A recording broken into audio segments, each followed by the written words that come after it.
ada keterkaitan antar materi yang akan saya sampaikan di sini. Mungkin dari Bapak Ibu punya pendapat seperti apa sih siswa di mata Anda atau di mata Bapak Ibu itu seperti apa? Siswa itu seperti apa? Monggo silakan kita berbagi di sini.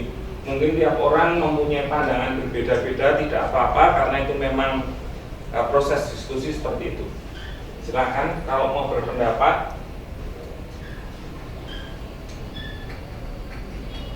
Monggo. Monggo, siswa itu apa? Apa sih siswa itu di mata jenengan? Unik. Ya, tentu saja siswa bagi saya sebagai seorang guru itu adalah aset bangsa tentunya Pak Abner ya. Jadi siswa itu adalah aset bangsa yang dititipkan kepada kita untuk dididik serta untuk mengembangkan ilmu. Nah, bagaimana kita sebagai guru bahwa siswa ini tidak hanya anak gitu, tapi juga aset bangsa gitu. Baik, terima kasih itu pendapat dari Pak Jordan. Mungkin ada lagi yang pengen punya pendapat berbeda dari Pak Jordan. Silahkan Bu Abi. Ya, terima kasih. Menurut saya siswa itu unik. Kenapa dinyatakan unik? Karena setiap siswa memiliki potensi yang berbeda. Dan karena siswa itu mengenyam pendidikan, makanya dengan pendidikan itu kompetensi siswa bisa digali di dunia pendidikan. Terima kasih. Oke, baik, ada lagi? Atau sudah cukup mewakili? Pak Adit, silakan. terima kasih Pak. Mungkin kalau saya berpendapat beraneka ragam Pak, siswa itu. Jadi beraneka ragam yang masuk di tempat kita. Jadi tugas kita adalah mendidik dan memberikan pembelajaran yang terbaik untuk anak-anak itu supaya kelak nanti bisa menjadi anak-anak yang berbakti dan berguna untuk negara ibaratnya. Terima Baik. kasih. Ya mungkin kan berbeda-beda Bu.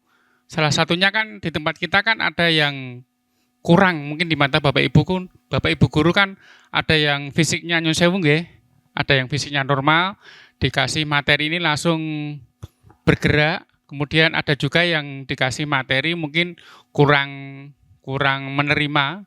Mungkin itu Bu, beraneka ragamnya. Mungkin masih banyak yang lainnya. Oke, baik. Terima kasih pendapat dari Bapak Ibu. Ada yang menyebutkan aset, ada yang menyebutkan beraneka ragam. Nah, sebenarnya pendapat dari Bapak Ibu itu ya seperti itu kenyataannya. Peserta didik itu seperti itu. Unik, beraneka ragam, kemudian aset juga buat bangsa kita. Nah, ini keterkaitan dengan filosofi pendidikan menurut Ki Hajar Dewantara. Mungkin ini Bapak Ibu sudah mendengar berkali-kali, tapi ini tetap harus kita ulang karena biar kita ingat filosofinya seperti apa sih. Nah, menurut Ki Hajar Dewantara, pendidikan adalah pembudayaan buah budi manusia yang beradab dan buah perjuangan manusia terhadap dua kekuatan yang selalu mengelilingi hidup manusia, yaitu kodrat alam dan zaman atau masyarakat. Nah, ini merupakan filosofi Ki Hajar Dewantara. Nah, Bapak Ibu yang panjenengan sebutkan tadi adalah sudah mewakili ini, bahwa pendidikan itu adalah proses menuntun. Menuntun apa? Laku siswa. Biar apa? Biar mereka mendapat kebahagiaan, kesejahteraan yang setinggi-tingginya. Agar mereka dapat berkembang secara individu ataupun di masyarakat. Nah, dari keberaneka-ragaman itu kita didik, kita bimbing, kita tuntun, kita sebagai fasilitator, kita dampingi mereka untuk menemukan potensi-potensi yang Bapak Ibu sebutkan tadi. Nah, ini tidak ringan, tapi kalau kita punya hati untuk mengajar, saya kira dengan apa yang disampaikan Ki Hajar Dewantara ini, Bapak Ibu dapat melakukan. Ini terbukti waktu saya sosialisasi visi itu, saya belum memberikan materi apapun, tapi Bapak Ibu sudah bisa memahami, oh ternyata guru itu seperti itu. Jadi ada nilai nilai guru penggerak itu seperti apa. Ini hampir sama dengan nilai-nilai guru atau apa yang harus kita miliki itu sama. Yang pertama mandiri, reflektif, kolaboratif, dan inovatif, serta berpihak kepada murid. Nah ini istilah yang masih menjadi polemik itu berpihak pada murid yang orang menyebutnya itu berhamba. Nah ini di kita itu kadang kok berhambai, ketok seperti apa gitu. Nah ternyata nanti dari penjelasan-penjelasan ini mungkin kita dapat memahami berhambanya seperti apa. Nah, mandiri dalam di sini, mandiri itu bisa diartikan ketika kita menjadi seorang pendidik itu juga harus mandiri. Mandirinya dalam artian seperti apa? Kita bisa mandiri mengembangkan potensi kita, Bapak Ibu, melalui workshop, seminar, Zoom, dan sebagainya. Nah, kemudian reflektif, ini saya salah tulis, reflektif. Setiap guru dituntut untuk melakukan refleksi dalam setiap kegiatan yang dilakukannya. Sebagai contoh, sehabis mengajar, kita bisa menerima atau meminta umpan balik ke siswa. Bagaimana sih cara ngajar saya? Bisa diterima apa enggak? Ada masukan apa tidak? Kemudian bagian mana yang perlu saya perbaiki? Kemudian kolaboratif, seperti Bapak Ibu ketahui, kolaboratif ini sangat penting ketika kita mendidik atau menuntun laku anak tadi. Karena kita nggak bisa sendiri, saya nggak bisa sendiri. Karena kalau Pak Adit tadi menyebutkan keberaneka-ragaman siswa, tadi ada visi, kemudian ada pengetahuan, itu termasuk ke pembelajaran yang sudah ke diferensiasi. Nah itu ada bagiannya Pak Jordan di situ. Kemudian inovatif. Nah, inovatif ini mungkin Bapak Ibu punya pendapat, guru yang inovatif itu seperti apa sih? Nah, inovatif itu seperti apa Bapak Ibu? Monggo Bu. Nah, terima kasih untuk guru yang inovatif itu menurut saya guru yang bisa menciptakan ide baru mungkin dalam cara mengajar, kemudian metode pengajaran, media pengajaran kepada siswa agar siswa itu juga mereka terpancing untuk oh guru saya itu inovatif, berarti saya harus bisa inovatif seperti guru saya, seperti itu. Oke, baik. Mungkin ada lagi? Cukup? Baik. Nah, itu pendapat dari Bu Bella sangat baik sekali. Inovatif itu dulu pandangan saya, inovatif itu berkaitan dengan teknologi Bapak Ibu. Apa yang berkaitan dengan teknologi ternyata saya pikir itu inovatif. Ternyata tidak. Yang benar seperti apa yang disebutkan Bu Bella tadi. Kita belum melakukan sebelumnya kita belum melakukan sesuatu, tapi setelah itu kita melakukan sesuatu yang kita lakukan itu belum pernah kita lakukan, itu sudah termasuk inovatif. Ketika kita mengajar, dulu ketika mengajar belum memberikan pertanyaan pemantik, belum memberikan istilah pertanyaan di awal untuk mengetahui kesiapan belajar siswa. Sekarang kita melakukan, itu sudah termasuk inovatif. Ternyata seperti itu. Pandangan selama saya ngajar sampai kemarin itu ternyata salah. Inovatif berkaitan dengan teknologi terus, ternyata tidak. Nah itu yang saya dapat. Kemudian berpihak kepada murid, ini Bapak Ibu pasti sudah paham. Kita harus melayani murid kita, kemudian kita harus memberikan mereka pelayanan yang terbaik sesuai dengan kebutuhan mereka. Nah ini ada kaitannya nanti dengan pembelajaran diferensiasi. Nah ini peran guru penggerak. Saya mempunyai peran dan Bapak Ibu guru penggerak yang di sekolah ini mempunyai peran seperti ini, menjadi pemimpin pembelajaran, menggerakkan komunitas praktisi, menjadi coach bagi guru lain, mendorong kolaborasi antar guru, mewujudkan kepemimpinan peserta didik. Menjadi pemimpin pembelajaran itu ya memimpin diri kita sendiri. Prosesnya seperti apa? Kita nyepakai modul, kita mempersiapkan strategi pembelajaran, itu di sini menjadi peran tidak hanya guru penggerak sih, Bapak Ibu guru juga berperan di sini. Kemudian visi, ini sekolah mempunyai visi dan kita pun harusnya punya visi Bapak Ibu. Kemarin saya punya visi itu, saya pengen murid saya ke depan itu mempunyai menjadi siswa yang adaptif.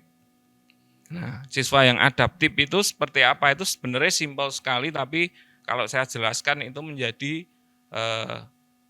ada kaitannya dengan visi yang ada di sekolah. Ada garis merahnya dari visi yang dibuat pemerintah, kemudian diturunkan sekolah, dengan visi guru itu ada. Ini berkaitan dengan kita pengen punya siswa seperti apa. Nah, kita masuk ke budaya positif. Jadi dalam budaya positif ini ada banyak cabang yang akan kita pelajari. Yang konsep intinya adalah seperti ini Bapak Ibu.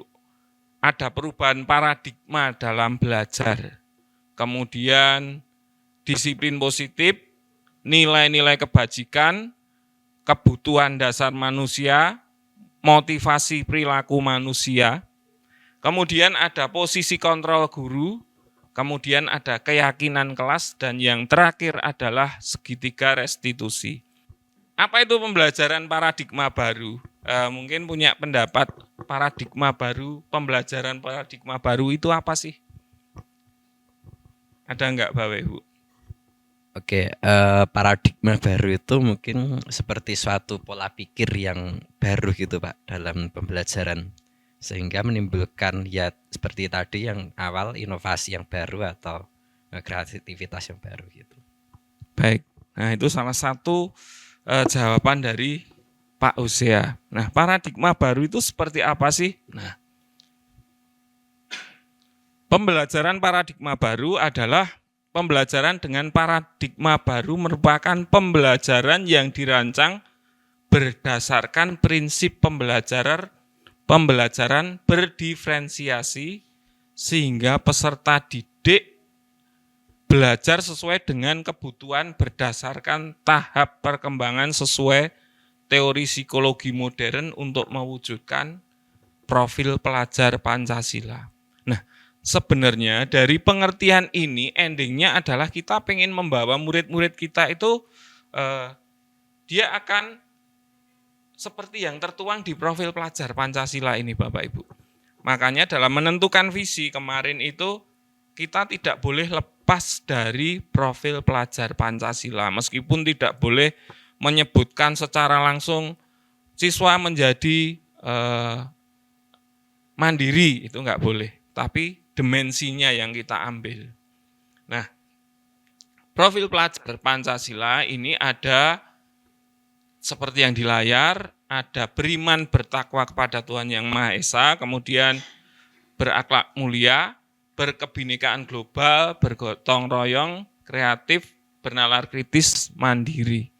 Nah, itu dimensinya, profil pelajar Pancasila seperti itu. Sebenarnya kita sudah pernah melakukan seperti itu Bapak Ibu. Tapi kadang kita tidak sadar. Nah, saya pun juga pernah mengalami seperti itu. Ayo ngersi'i bareng-bareng. Tapi ini kita melakukan apa? Kita belum paham. Makanya di dalam pembelajaran paradigma baru ini, di situ tertuang berdiferensiasi. Kemudian ada profil pelajar Pancasilanya. Nah Bapak Ibu, ketika kita menjadi seorang pendidik itu tidak hanya kita pengen memberi anak itu materi saja. Tadi Bapak Ibu sudah menyebutkan mengembangkan potensi. Nah, di sekolah ini mungkin potensi dari anak-anak itu banyak sekali tapi belum tergali secara maksimal. Nah, Bapak Ibu, ketika kita berbicara tentang berdiferensiasi, nanti ada hubungannya dengan psikologis anak, kemudian kebutuhan anak, kemudian ada posisi kontrol, kemudian ada segitiga restitusi. Nah, kita akan pelajari satu persatu. Kira-kira dengan pertanyaan ini, apakah bisa kita mengontrol anak? Menurut Bapak Ibu, bisa nggak kita ngontrol anak? Bisa ya. Oke, kita sepakat untuk bisa mengontrol anak. Nah, Bapak Ibu, ketika kita menyatakan kita bisa mengontrol anak itu hanya ilusi. Nah, ini pertama saya dapat materi ini kaget. Saya jawabnya seperti Bapak Ibu. Bisa nggak anak dikontrol? Bisa. Saya bisa ngontrol anak, saya bisa nyuruh anak untuk melakukan sesuatu. Nah, tetapi ternyata dari apa yang saya dapat, ngontrol anak itu cuma ilusi aja Bapak Ibu. Nah, ini miskonsepsi tentang teori kontrol. Ilusi guru mengontrol siswa. Itu cuma ilusi aja. Saat itu kita bisa ngontrol. Kemudian ilusi bahwa kritik dan membuat rasa bersalah mampu menguatkan karakter. Saya melakukan kritik ke anak, kemudian anak melakukan kesalahan, saya kritik, kemudian saya buat anak itu merasa bersalah, itu ternyata hanya ilusi saja. Itu tidak bisa menguatkan karakter mereka. Kemudian ilusi orang dewasa berhak memaksa. Nah, kita sebagai orang dewasa mungkin punya anggapan, wah bocah jek cilik ngertine opo, isone opo. Nah, itu sering keluar dari pikiran kita. Itu ternyata tidak bisa juga untuk ngontrol anak. Kemudian yang keempat adalah ilusi bahwa semua penguatan positif, efektif, dan bermanfaat. Nah, ini yang sering kita lakukan. Kita khotbahi anak, kita ceramai anak panjang lebar, tapi itu tidak bisa merubah atau mengontrol anak tersebut ternyata. Ini pandangan dari sisi psikologis anak. Sehingga kita harus merubah paradigma kita tentang stimulus respon ke pendekatan teori kontrol. Nah, seperti apa Bapak Ibu? Nah, siapa sesungguhnya yang memiliki kontrol? Nah, di sini stimulus responnya adalah kita mencoba mengubah orang agar berpandangan sama dengan kita. Teori kontrol yang dipilih adalah kita berusaha memahami pandangan orang lain tentang dunia. Kemudian yang kedua, perilaku buruk dilihat sebagai suatu kesalahan. Teori kontrolnya, semua perilaku memiliki tujuan. Nah, ini saya sebutkan perilaku buruk dilihat sebagai suatu kesalahan. Contoh ini sering terjadi. Saya sering alami ketika anak di kelas itu ribut, rame sendiri.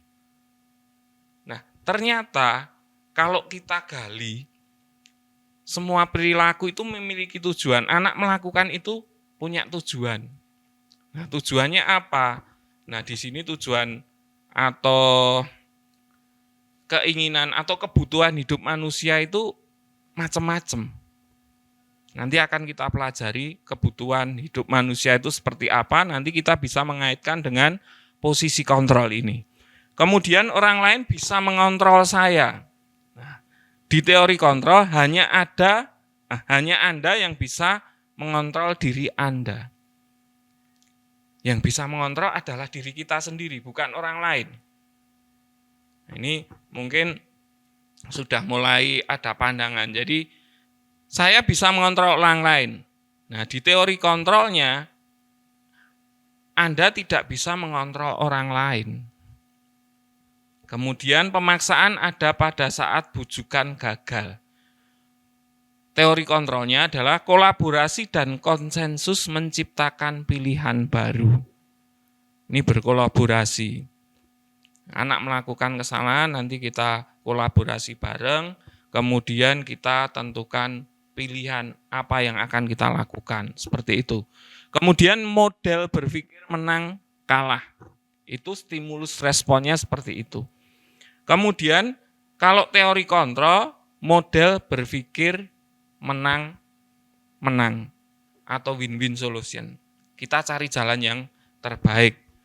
Nah, seperti itu Bapak Ibu. Berkaitan dengan kedisiplinan.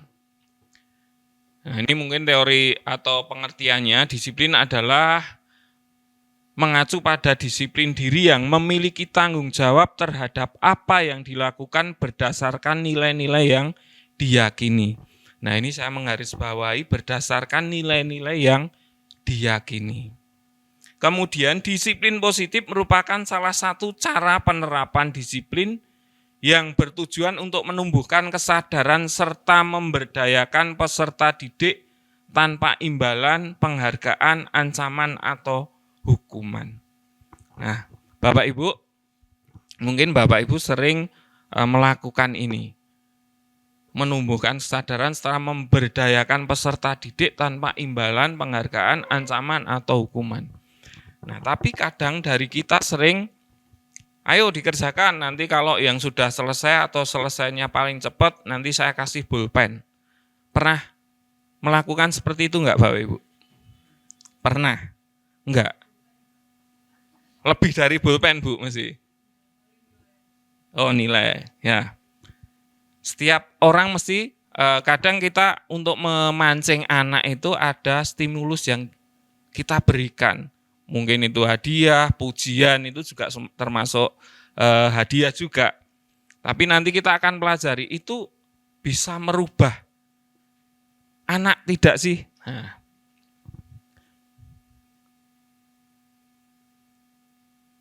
Nah, disiplin positif mempunyai tujuan menciptakan peserta didik yang memiliki disiplin sehingga mereka berperilaku mengacu pada nilai-nilai kebajikan universal dan memiliki motivasi intrinsik dalam perubahan perilaku ke arah yang lebih baik. Nah, Bapak Ibu, ternyata disiplin positif itu datangnya dari dalam diri peserta didik itu. Nah, ini saya contohkan. Nah, disiplin positif itu ada hal yang ingin mereka capai atau tujuannya seperti apa. Nah, ini adalah nilai-nilai kebajikan dari institusi atau organisasi. Ini saya lebih ke profil pelajar Pancasila saja. Di dalam profil pelajar Pancasila, nilai-nilai kebajikannya adalah beriman dan bertakwa kepada Tuhan Yang Maha Esa, berakhlak mulia, kemudian berkebinekaan global, gotong royong, mandiri, kreatif, dan bernalar kritis. Nah, itu yang disebut nilai-nilai kebajikan. Nah, nilai kebajikan ini sebaiknya kita budayakan di lingkungan sekolah.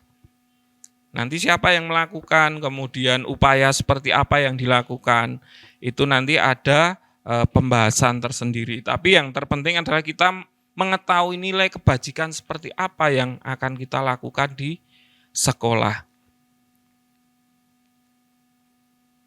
Nah, ini seperti yang saya ungkapkan tadi Bapak Ibu, anak berbuat sesuatu itu mesti ada latar belakang yang mengikutinya. Kebutuhan dasar manusia adalah segala sesuatu yang kita lakukan untuk mendapat apa yang kita inginkan. Itu kebutuhan. Seluruh tindakan yang kita lakukan memiliki tujuan tertentu. Anak melakukan aktivitas apa, rame atau apa, mesti dia punya tujuan. Kita nggak tahu tujuannya itu untuk apa. Nah, nanti kita akan coba pelajari. Dan semua usaha terbaik yang kita lakukan adalah dalam rangka agar kebutuhan dasar kita terpenuhi. Kira-kira kalau Bapak Ibu ditanya, pengen nggak kebutuhannya itu terpenuhi semua? Pengen, saya juga pengen. Ini Bapak Ibu, 5 kebutuhan dasar manusia. Ini berkaitan dengan karakter siswa tadi yang saya sebutkan tadi. Anak melakukan sesuatu itu mesti enek latar belakangnya apa. Nah, kebutuhan yang pertama adalah bertahan hidup. Anak itu ya pengen bertahan hidup. Nah, di sini isinya apa sih bertahan hidup itu? Ada makanan, pakaian, tempat tinggal, keamanan, kesehatan. Nah, ini yang paham Pak Jordan ini mesti. Ketika Pak Jordan melakukan home visit, nah home visit itu mesti Pak Jordan akan memahami kondisi rumah anak itu seperti apa. Nah, kemudian tingkah laku di sekolah seperti apa. Mungkin Pak Jordan bisa mengisahkan atau menceritakan Satu contoh aja Pak, kondisi rumahnya seperti apa, di sekolahan seperti apa. Silakan Pak. Ya, tentunya ya Pak ya. Kalau saya pribadi, saya pernah menjumpai siswi ya, tentunya yang sekarang ya sudah tidak bersekolah gitu karena memang beberapa kendala Pak Abner. Jadi memang anaknya ini sering tidak masuk, rigid. Dulu itu sama Bu Krisnamani ya Bu ya. Nah itu karena memang yang pertama itu kondisi lingkungan rumahnya itu memang dia ngontrak Pak. Ya jujur saya dia ngontrak, dia hanya sama bapaknya, itu satu kontrakan itu. Dan juga dia mempunyai banyak masalah yang tentunya tidak mau diungkapkan gitu. Sampai anaknya kalau sekolah tuh cuma diem, terus nggak mau masuk sekolah dan lain-lain. Nah ternyata juga ada kisah juga memang dari segi orang tuanya juga broken ya Pak ya, jadi broken home gitu. Nah dari situ kita juga sudah memotivasi ya pihak sekolah gitu, kita juga wali kelas, guru BK, sekolah itu juga sudah saling mensupport untuk sang anak, tetapi memang kondisinya memang sang anak memang tidak mau itu untuk maju atau untuk lanjut ke sekolah gitu Pak. Oke, kalau di sekolah anaknya seperti apa Pak? Diem Pak, ya diem. Jadi diem, tidak mau bergaul, tidak mau bersosialisasi. Oke, baik. Terima kasih itu informasi dari Pak Jordan yang itu memang benar-benar terjadi di sekolah. Nah, segi anak tadi mungkin tempat tinggal aja masih ngontrak, kemudian apalagi kondisi orang tua seperti itu. Ini kebutuhan dasarnya saja mungkin belum bisa terpenuhi. Kemudian itu akan berpengaruh ke tingkah laku anak. Nah di sini rasa amannya juga nggak ada kalau di rumah seperti itu. Kemudian kalau segi kesehatan mungkin juga akan terkendala. Nah itu kebutuhan dasar manusia di bertahan hidup. Kemudian kebutuhan berikutnya adalah kasih sayang dan rasa terima kasih. Nah, rasa diterima, dipedulikan, berbagi, kerjasama menjadi bagian dalam kelompok. Nah, fase berikutnya anaknya di sekolah diem. Nah, itu bisa berarti anak itu merasa, wah aku kok renek sing gatek karena dari rumah aja orang tuanya sudah tidak memperhatikan, orang tuanya sudah mungkin pisah atau rame wae. Nah, kemudian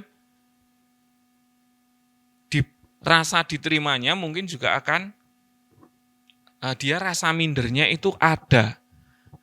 Kemudian kerjasama, wong anaknya pendiam kon kerjasama mesti juga akan ada kendala juga secara psikisnya.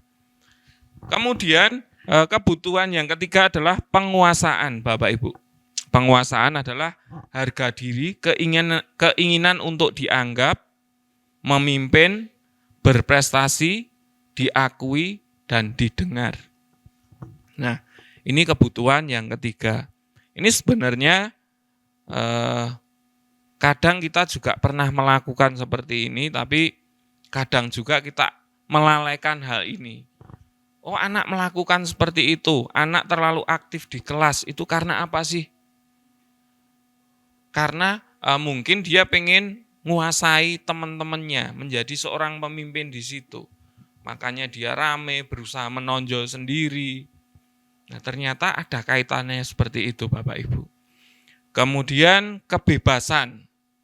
Mandiri, memiliki pilihan, mencoba hal baru, mampu mengendalikan arah dirinya. Nah, anak itu juga punya keinginan untuk bebas. Tapi kadang dari kita sebagai guru, mungkin guru di sini aja sudah usianya sudah beda-beda. Mungkin pandangannya terhadap anak juga beda.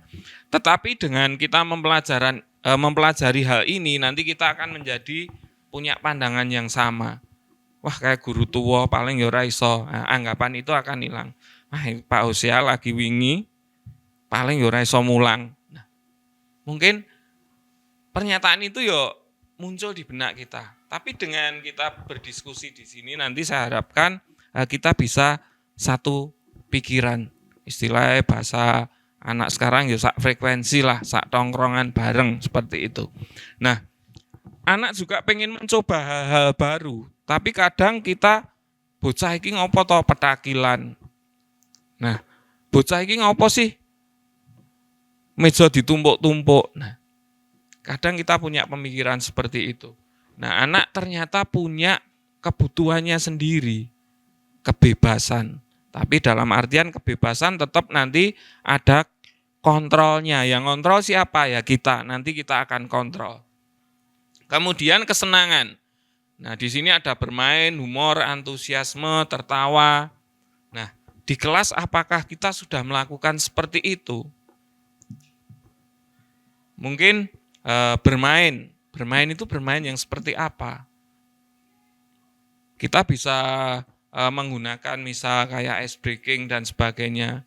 Saya pun jarang Bapak Ibu, ice breaking itu jarang. Saya akui jarang, tapi saya akan mencoba melakukan ya inovasi tadi. Karena itu ternyata iso nggawe cair suasana. Nah, ternyata itu Bapak Ibu. Nah, anak itu juga pengen rasa cair, humor, gurune ya aja sepaneng terus. Ini adalah 5 kebutuhan dasar manusia. Ada bertahan hidup, kasih sayang, rasa terima kasih, penguasaan, kebebasan, dan kesenangan. Nah, itu yang harus dipenuhi ketika anak-anak itu iso istilahnya karakternya akan menjadi baik. Nah, karakter menjadi lebih baik. Nah, ini macam-macam motivasi perilaku manusia itu menurut Bapak Ibu ada berapa sih macam-macamnya? Motivasi itu ada berapa? Atau dari mana sih datangnya motivasi itu? Dari luar dan dari dalam. Intrinsik dan Nah, ini 2 motivasi Bapak Ibu. Nah, motivasi ekstrinsik untuk menghindari kenyamanan atau hukuman. Nah, ternyata anak melakukan sesuatu itu karena takut. Kemudian anak melakukan sesuatu karena dia ingin mendapat imbalan atau penghargaan dari orang lain. Nah, Bapak Ibu bisa merefleksikan dirinya. Ketika ngajar ngei hadiah itu kira-kira boleh enggak? Nah, kemudian bisa membangun karakter anak tidak? Nah, itu yang bisa jawab nanti Bapak Ibu sendiri. Saya tidak akan mempengaruhi. Itu salah, enggak? Nanti kita akan belajar bareng, kita simpulkan bareng yang terbaik itu yang mana. Kemudian untuk intrinsik, untuk menjadi orang yang mereka inginkan dan menghargai diri sendiri dengan nilai-nilai yang mereka percaya. Nah, ini kesadaran yang datang dari dalam dirinya. Memang dia benar-benar sadar. Aku tidak melakukan hal ini karena menurutku itu salah. Aku yakin itu salah. Kalau saya lakukan, saya akan mendapat hukuman. Nah, itu motivasi yang muncul dari dalam diri. Tapi kalau ekstrinsik itu, wah aku nggak pakai topi nanti dihukum. Nah, itu karena adanya aturan atau tata tertib sekolah. Nah, kalau saya mengatakan motivasi yang benar itu intrinsik, nanti tata tertib sekolah nggak kanggu. Nah, itu. Kemudian, ini, bolehkah guru memberi hukuman? Kemudian, bolehkah guru memberi hadiah? Ini mungkin sudah kita bahas sedikit tadi. Kira-kira boleh nggak Bapak Ibu? Kita memberi hadiah boleh nggak? Boleh. Karena tadi 5 kebutuhan dasar tadi. Anak pengen dihargai enggak? Pengen dihargai. Anak juga pengen diperhatikan gurune. Nah, pengen disapa gurune. Hadiah kan bukan dalam bentuk barang atau apapun. tapi pujian. Wah, sekarang kamu udah baik. Itu aja anak wis rasane ra karu-karuan mungkin. Nah, itu. Kemudian berarti kita ngukum anak itu boleh nggak kira-kira?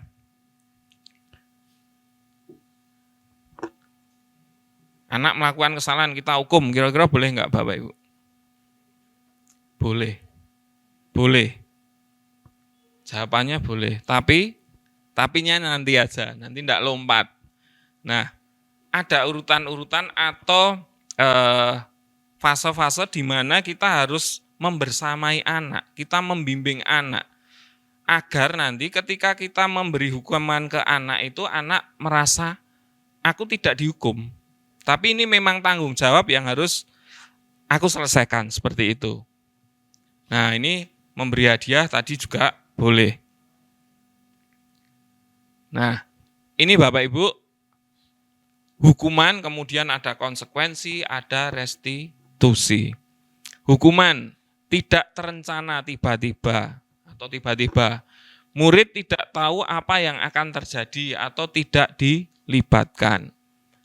Kemudian bersifat satu arah, berupa hukuman fisik atau psikis. Nah, itu hukuman.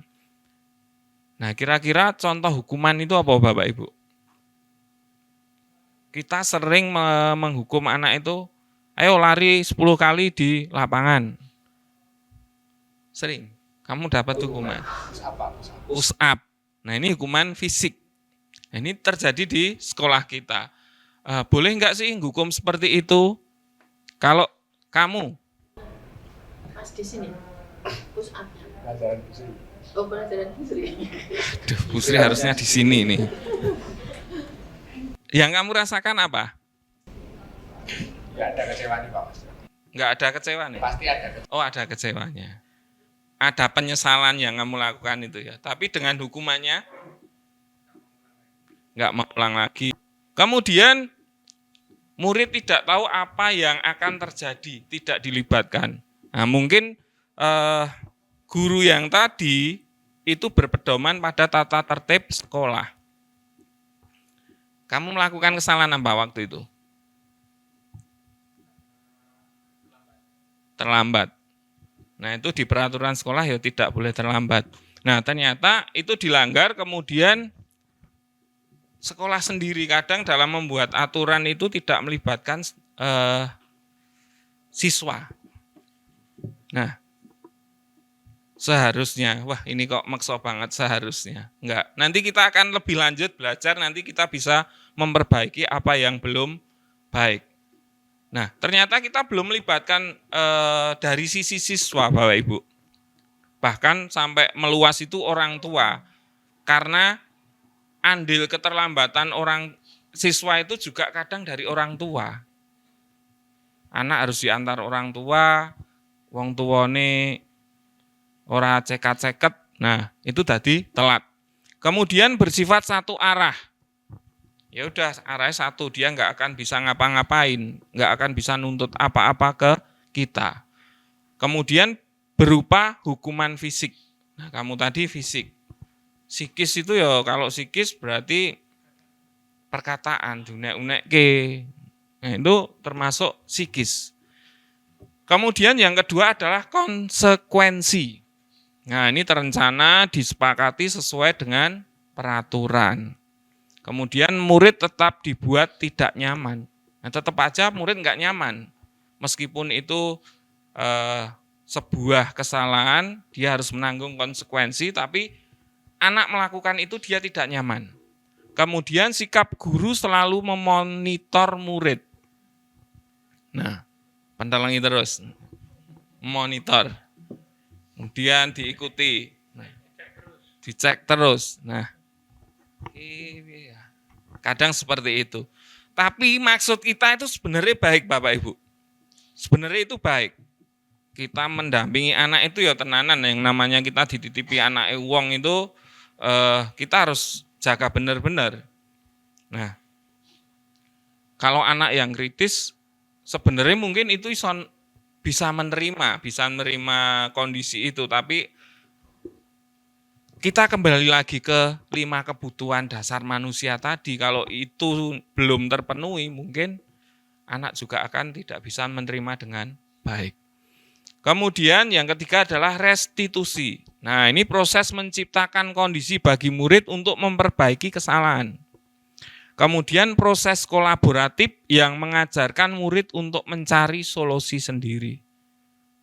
Nah, ini Bapak Ibu, perbedaan antara hukuman, konsekuensi, dan restitusi. Kira-kira kalau Bapak Ibu suruh milih untuk menyelesaikan masalah, milih hukuman, konsekuensi, atau restitusi? Restitusi. Oke. Nanti kita akan menemukan jawabannya setelah berikut-berikutnya. Nah, ini Bapak Ibu, yang ternyata yang memiliki kontrol itu kita juga punya andil di situ Bapak Ibu. Ada 5 posisi kontrol kita sebagai seorang guru. Kita sebagai penghukum, pembuat rasa bersalah, sebagai teman, kemudian pemantau, kemudian yang terakhir adalah manajer. Nah, Bapak Ibu, ini posisi kontrol yang harus kita pahami. Nanti bisa merefleksikan diri kita. Oh, saya berada di bagian mana sih? Saya sebagai seorang penghukum atau pembuat rasa bersalah, atau sebagai teman, atau pemantau, atau manajer. Nah, itu nanti yang bisa merefleksikan Bapak Ibu sendiri. Nah, ini cerita, kalau dalam 5 posisi kontrol ini saya sering melakukan itu sebagai teman Bapak Ibu. Saya melakukan sebagai teman. Saya menghukum itu sekarang jarang. Kemudian membuat rasa bersalah itu ya jarang, tapi saya lebih ke teman. Ini ada plus minusnya Bapak Ibu. Ada positif negatifnya. Ketika kita bertindak sebagai teman, teman itu ada rasa renggangnya enggak? Sewaktu-waktu ada renggangnya enggak? Ada.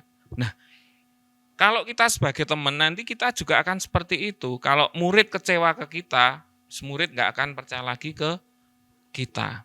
Nah, kalau sebagai penghukum ini kita menghukum. Jadi memang contohnya anak terlambat, udah kamu terlambat, langsung hormat 1 jam di lapangan, hormat bendera 1 jam. Itu tipe-tipe penghukum.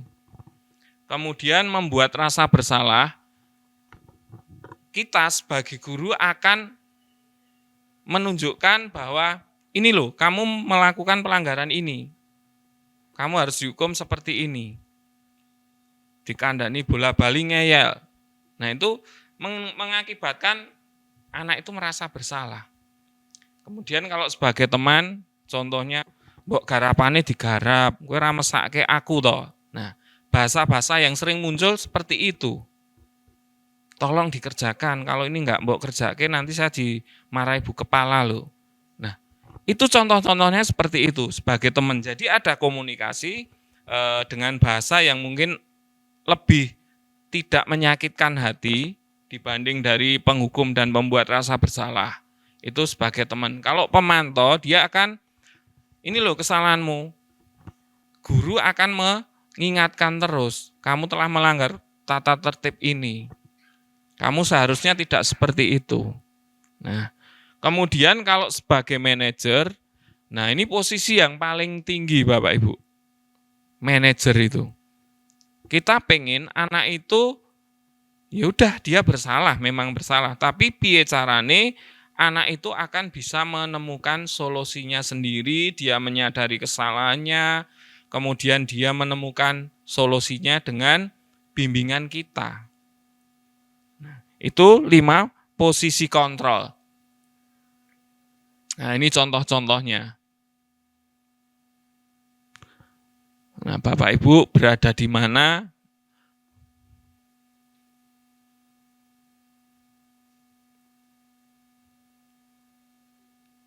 Nah, kalau manajer ini kata-kata yang kita gunakan ketika kita seorang manajer, apakah kamu tahu kesalahanmu?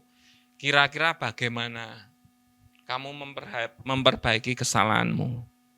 Nah, itu sebagai seorang manajer. Nah, kira-kira posisi kontrolnya di mana, Bapak Ibu? Sebagai penghukum, membuat rasa bersalah, kemudian teman, atau sebagai dia memantau, atau manajer. Manajer. Oke, kalau sudah manajer itu tingkat paling tinggi, Bapak Ibu. Jadi proses penyelesaian masalah pada diri anak, kalau kita menggunakan posisi kontrol kita sebagai manajer, itu tindakan yang paling tepat. Nah,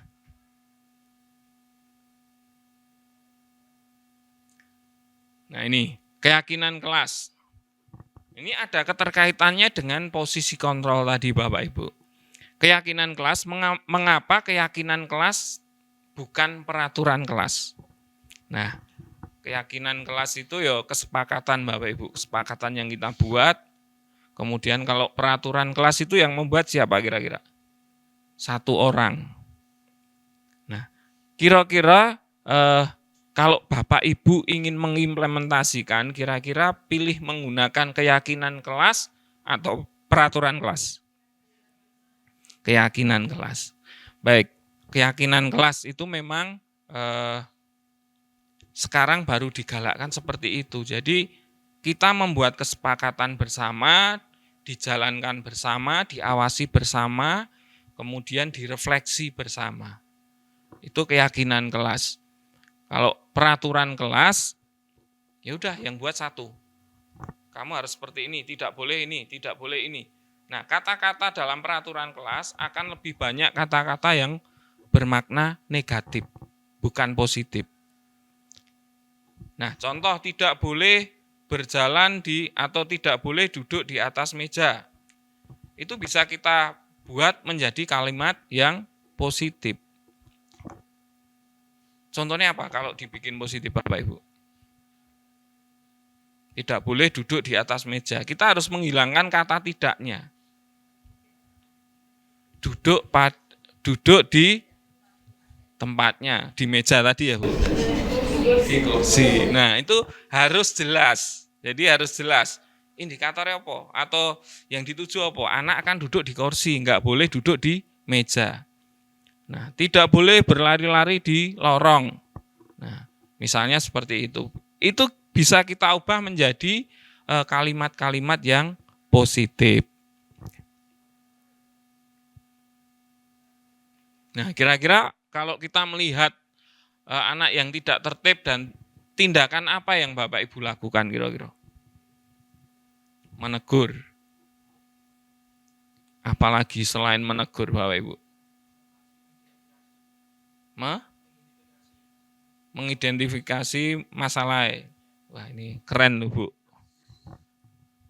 Tapi kalau saya enggak, Pak, mesti langsung tak unek-unek ke sini. Iya, refleks itu ya. Tapi ternyata itu enggak boleh. Nah, itu kebiasaan yang enggak baik. Nah, yang kita lakukan mesti menegur, tetap menegur itu tetap. Kemudian kita tidak boleh berhenti sampai menegur, Bapak Ibu. Kita harus mencarikan solusi ke anak itu. Misal dia ribut itu karena apa, istilahnya dikonfirmasi masalahmu ki opo, kok kowe ribut kayak ngene. Nah, habis identifikasi, ada tindakan-tindakan yang harus kita lakukan lagi. Nanti di bagian akhir itu ada namanya segitiga restitusi. Itu akan semakin jelas, Bapak Ibu. Nah, ini tadi tentang pembentukan keyakinan kelas, Bapak Ibu.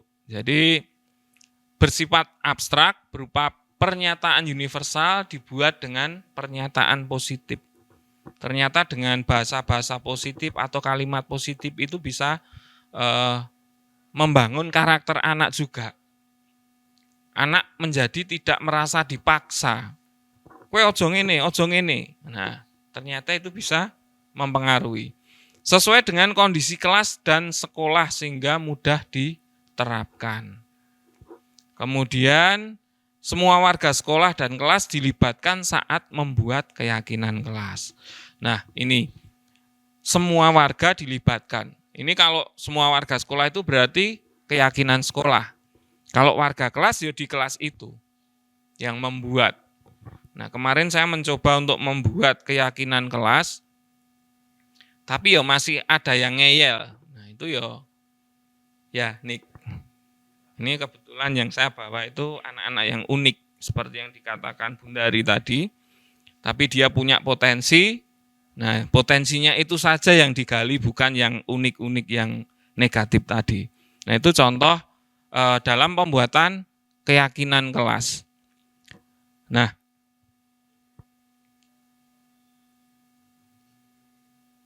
ini fase yang paling tinggi Bapak Ibu ketika kita keyakinan kelas sudah kita buat, kemudian anak tetap ngeyel.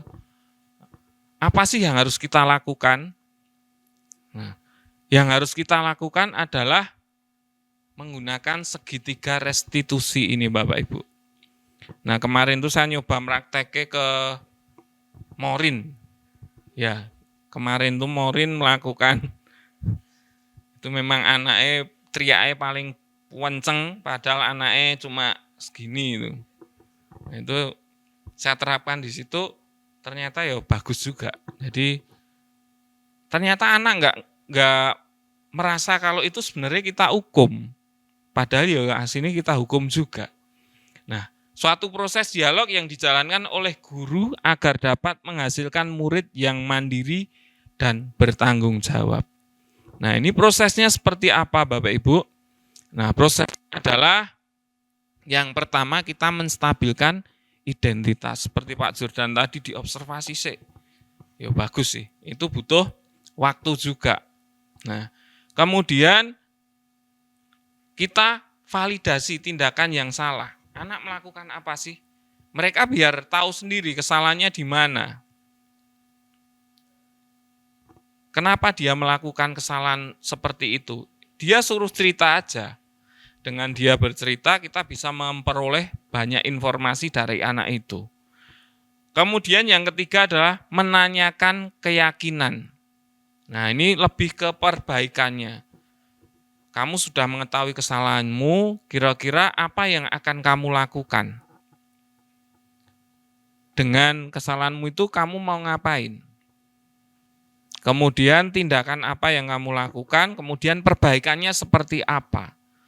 Nah, kita sebagai guru hanya mendampingi mereka, biar mereka sendiri yang akan menyampaikan kesalahannya, kemudian hal yang akan diperbaiki. Dengan seperti itu, anak menjadi punya tanggung jawab atau dia termotivasi itu dari dalam untuk melakukan perubahan atau perbaikan dari tindakan yang salah tadi. Nah, itu tentang segitiga restitusi. Nah, ini.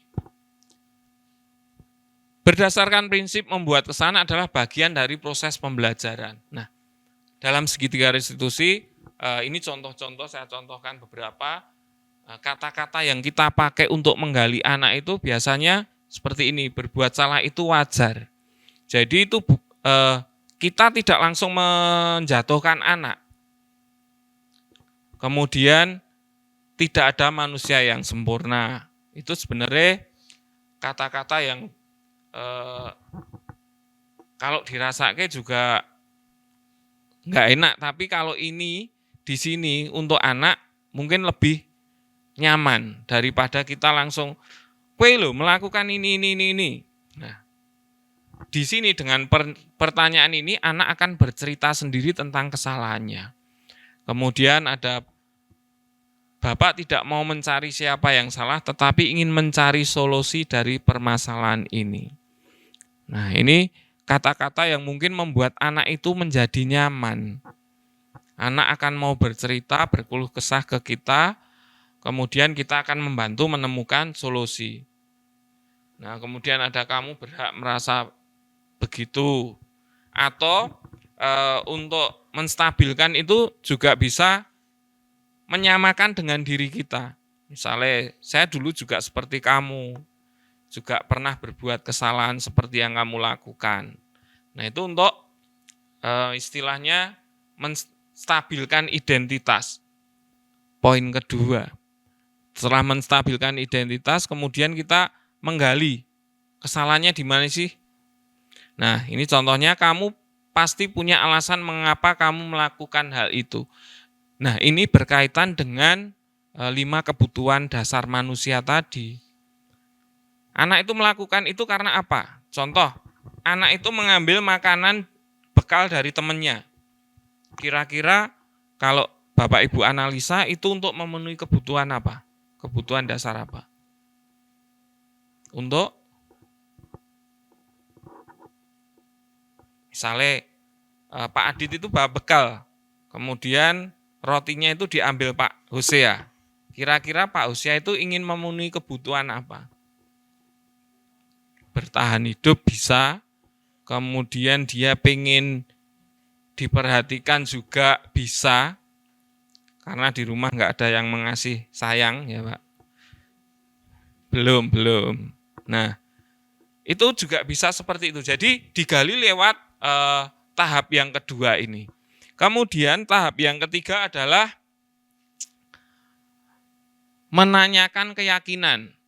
Nah, apa keyakinan kelas kita? Itu berkaitan dengan apa yang sudah kita buat tadi. Makanya kalau kita sudah membuat keyakinan kelas, kita punya landasan untuk mendampingi anak itu menjadi berkarakter yang baik. Kita tidak terus berjalan satu arah.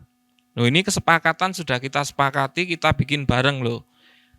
Itu pada tahapan ketiga. Kemudian bisa dikatakan juga nilai-nilai apa yang telah disepakati bersama. Ini kembali ke keyakinan kelas. Berarti di sini bisa kita simpulkan keyakinan kelas itu penting nggak Bapak Ibu? Ternyata penting. Karena keyakinan kelas dibanding peraturan kelas tadi, Bapak Ibu lebih memilih keyakinan kelas. Nah, ini hal sederhana. Tapi kalau nggak kita lakukan, ya jadi nanti proses untuk budaya positif ini nggak bisa jalan. Karena dasarnya nanti tetap ke keyakinan kelas. Kita harus kembali lagi aturannya seperti apa, ayo kita laksanakan. Kalau kalian melanggar, kalian akan mendapat hukuman. Tapi yang hukum siapa? Ya diri mereka sendiri sebenarnya. Berdasarkan keyakinannya dia. Nah, itu. Nah, ini paling membahagiakan kalau sudah ada tulisan penutup. Dalam penerapan program disiplin positif, hendaknya guru memiliki standar kepribadian profesional dan sosial yang baik, di mana guru mampu merefleksi dirinya dalam posisi kontrol saat ini. Nah, posisi kontrol Bapak Ibu berada di mana? Di manajer kah, kemudian sebagai teman, atau sebagai penghukum. Nah, itu nanti Bapak Ibu yang bisa merefleksikan sendiri. Kemudian bagaimana perjalanan dirinya sebagai manajer yang menuntun murid-muridnya menjadi insan yang mandiri, merdeka, dan bertanggung jawab. Nah, ini Bapak Ibu. Jadi dalam penerapan program disiplin positif, tidak hanya guru tok yang atau murid saja yang kita tuntut. Kita pun juga harus mencoba untuk budaya positif. Saya pun juga belum bisa secara sempurna menjalankan itu. Tapi setidaknya kita mencoba. Kalau di dalam filosofi saya itu, ketika kita mau menyuruh orang lain itu, kita harus melakukan dulu. Jadi kita harus bisa menjadi contoh dulu, baru anak melihat, kemudian anak melakukan. Karena anak melihat kita itu sebagai sosok yang ya ditiru, digugulan, ditiru, itu masih ada. Nah, kalau kita melakukan kesalahan sedikit, itu anak akan membicarakan kita itu sampai 7 turunan mungkin ke adik-adik kelasnya. Itu seperti itu. Nah, dalam budaya positif ini banyak faktor yang harus kita perhatikan. Salah satunya juga tadi disebutkan lingkungan, kemudian ada karakter belajar siswanya itu seperti apa, kemudian sarana prasarananya seperti apa. Nah, di sarana prasarana ini mungkin kadang kita ngeluh, alatnya ra lengkap kok kon iso ngajar apik. Itu kadang di dalam benak saya atau di dalam benak Bapak Ibu muncul seperti itu. Tetapi ternyata elemennya itu banyak banget untuk iso ngajar. Yang menyenangkan itu banyak. Tidak hanya kita terpaku ke, saya katakan tadi, teknologi. Oh, ternyata untuk inovasi ini ora teknologi tok. Nah, saya ngajar misal fotografi, saya menggunakan pintu saja bisa untuk belajar tentang pencahayaan. Nah, saya dulu nggak kepikiran sampai segitu. Saya mencarinya itu apa? Simulator untuk apa? Simulator untuk apa? Oh, ternyata itu ya butuh fasilitas. Contohnya HP anak juga harus bagus, kemudian koneksi internetnya juga harus bagus. Saya ngajari untuk padang peteng aja, saya matikan lampu ini semua, kemudian misal ada jendela atau apa saya gunakan itu, oh dibuka semakin lebar, cahaya yang masuk semakin banyak. Ternyata itu bisa. Itu ternyata sudah termasuk inovasi Bapak Ibu. Apa yang belum pernah kita lakukan dan kita mencoba melakukan itu inovasi. Nah, mungkin dari apa yang saya paparkan dan kemudian Bapak Ibu respon itu ada tambahan tentang budaya positif ini atau mencoba untuk menyimpulkan budaya positif itu seperti apa. Ada enggak Bapak Ibu? Ini saya juga baru belajar untuk ini. Dari paparan ini Bapak Ibu mendapatkan apa sih dari materi yang kita pelajari ini atau yang kita diskusikan ini? Dari budaya positif itu Bapak Ibu merefleksikan untuk dirinya atau yang didapat dari ini apa kira-kira? Atau malah tidak mendapatkan apa-apa? Atau malah wis wegah kok akeh men langkah-langkahnya dadak kaya ngono mbok cacah digetak wae wis manut. Nah, seperti itu atau bagaimana?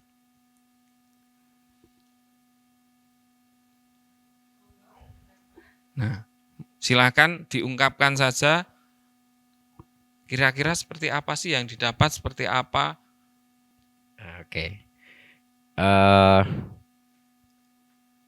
Menanggapi saja ya Pak ya, tentang materi gitu. Terima kasih Pak Abner untuk materinya, sangat luar biasa, menambah wawasan lebih banyak lagi, sehingga kita dalam mengajar punya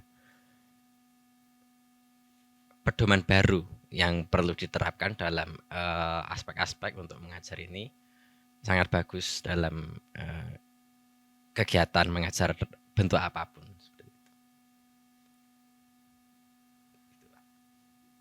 Oke, berarti ada manfaatnya itu ya. Nah, kira-kira pengen membuat keyakinan kelas enggak Pak?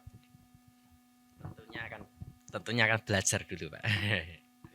Jadi kan ada niat untuk melakukan inovasi dalam pembelajaran. Nah, di dalam pembelajaran selain keyakinan kelas ini nanti mungkin ada pembelajaran berdiferensiasi, mungkin itu materi yang akan kita bahas di tugas saya berikutnya.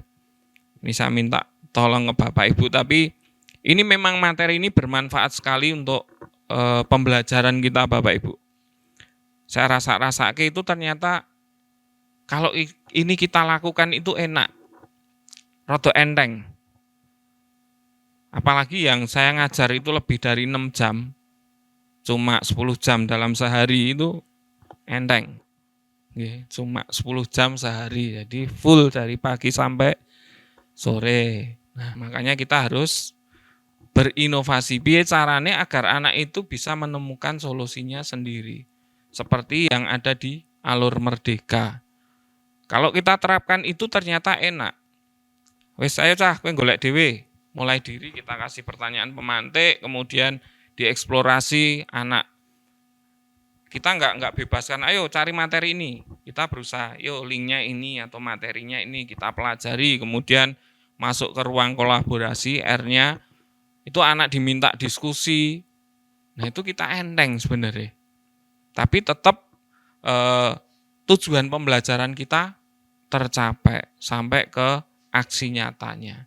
Itu kalau di kurikulum Merdeka seperti itu.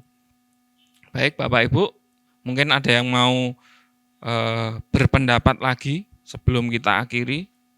Mungkin ada yang mau menambah lagi? Ataukah cukup? Baik, kalau memang cukup, kita akan akhiri, kita akan tutup dulu dengan berdoa. Matur nuwun Bapak Ibu, Bu Narni yang telah hadir di tempat ini. Pagi. Baik, bagaimana kabar kalian hari ini? Sehat semua? Mungkin dari kalian ada yang sudah tahu keyakinan kelas itu seperti apa? Ada yang sudah tahu? Atau baru pertama kali mendengar ini? Baru pertama, baik. Karena kita sudah menerapkan kurikulum Merdeka, jadi alangkah baiknya untuk mendukung proses pembelajaran di kurikulum Merdeka ini kita akan membuat keyakinan kelas bersama-sama. Apa sih artinya keyakinan kelas? Keyakinan kelas adalah kesepakatan yang kita buat secara bersama-sama dan akan kita taati juga bersama-sama. Nah, nanti kalian akan menuliskan keyakinan kelas sesuai dengan apa harapan kalian untuk proses pembelajaran ini atau apa saja yang akan kita lakukan selama pembelajaran ini. Nanti kalian bisa tuliskan di kertas tersebut. Kemudian setelah kalian menuliskan keyakinan kelas, nanti kalian bisa tempel di depan. Dan setelah kalian menempel, nanti kita akan bersama-sama memilih dan meyakini keyakinan kelas apa yang mau kita ambil dan kita sepakati. Sampai di sini jelas? Nah, baik. Saya akan mencoba mencontohkan satu keyakinan kelas. Jadi gini anak-anak, untuk membuat keyakinan kelas, misal di dalam pembelajaran ini ada hal yang bisa kita lakukan dan tidak boleh kita lakukan. Contoh dalam pembelajaran yang tidak boleh kita lakukan apa kira-kira? Makan sambil belajar. Nah, itu contoh yang tidak boleh kita lakukan. Kemudian yang boleh kita lakukan apa? Bertanya jika tidak tahu. Nah, mungkin ketika kita mau bertanya, kalian bisa mengangkat tangan terlebih dahulu, kemudian dipersilahkan baru kalian bisa menyampaikan pendapatnya. Nah, jadi anak-anak, nanti ketika kalian menulis, jangan sampai kalian menggunakan kata-kata negatif. Kata-kata negatif contohnya apa? Tidak boleh, misalnya seperti itu. Contoh, tidak boleh duduk atau tidak boleh duduk di meja, misalnya seperti itu. Nah, kalian bisa ubah menjadi duduk di kursi. Atau kata-kata tidak ini harus kalian hilangkan. Misal, kalian tidak boleh bicara saat pembelajaran. Nah, itu kan berarti bisa kita artikan, itu kan menghargai orang lain. Kalau orang lain lagi bicara, kalian jangan bicara. Kata-kata tidak ini bisa kita ubah atau tidak boleh bicara ketika ada orang lain bicara. Kalian bisa ubah menjadi menghargai orang lain yang sudah atau menghargai orang lain yang sedang berbicara. Nah, seperti itu. Nanti dari kata-kata positif ini akan membawa juga ke hal-hal positif dalam proses pembelajaran kita. Bisa dipahami? Baik, saya akan bagikan kertas, nanti kalian bisa tuliskan apa keinginan kalian atau keyakinan kalian itu apa.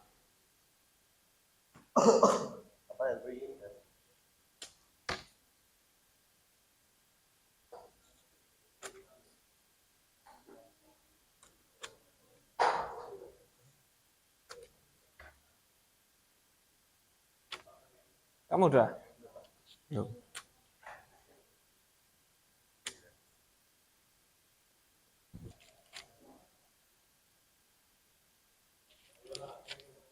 Katanya sakit. Kamu belum? Oke, silakan mulai ditulis, kemudian nanti ditempel di depan secara rapi. Tidak boleh, jangan dilarang. Misalnya kamu mau ngapa? Menghargai orang lain ketika sedang bicara. Jadi gitu.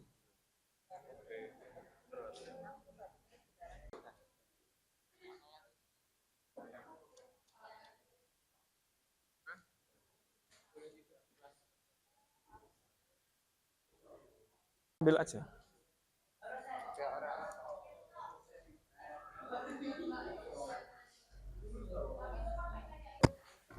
Baik, sudah selesai semua? Baik, kalau sudah silakan ditempel ke depan secara rapi. Silakan ditempel ke depan.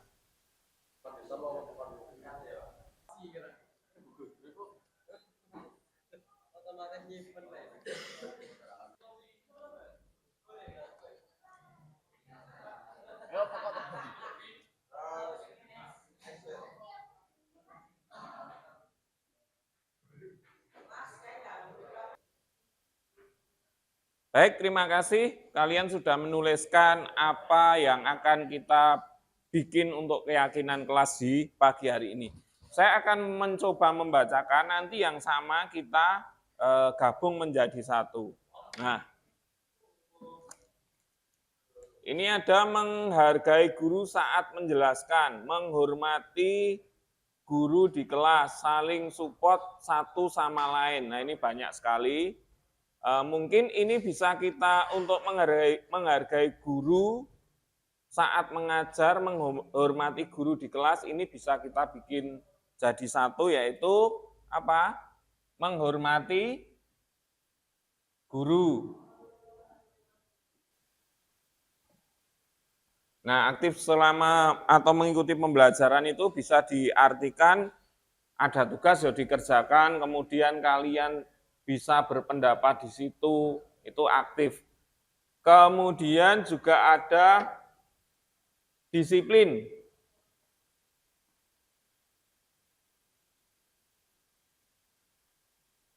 Enam, menjaga kebersihan kelas.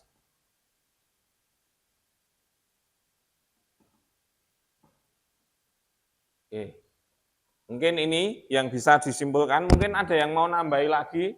Dari apa yang saya bacakan tadi kan, ini saya simpulkan menjadi ini. Kemudian tadi ada yang belajar santai tapi asik.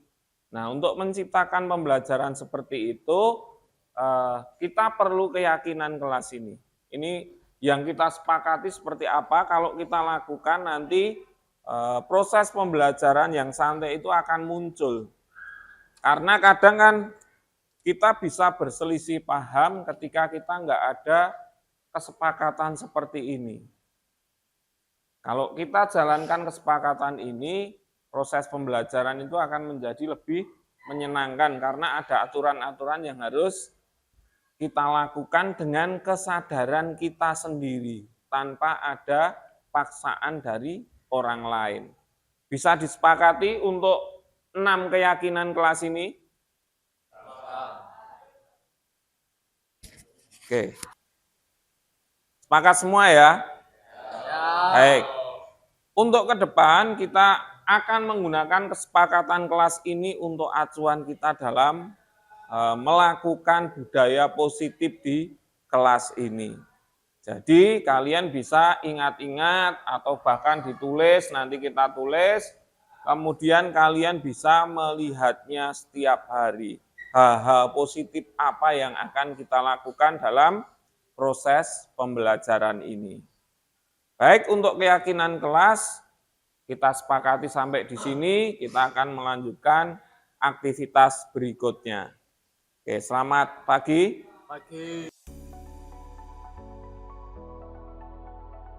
Saya senang karena saya bisa mengungkapkan pendapat saya. Saya sangat happy karena dilibatkan dalam pembuatan keyakinan kelas. Menurut saya penting. Menurut saya itu sangat penting. Karena menjaga kerukunan kelas dan ketertiban kelas. Karena saya dapat mengutarakan pendapat saya.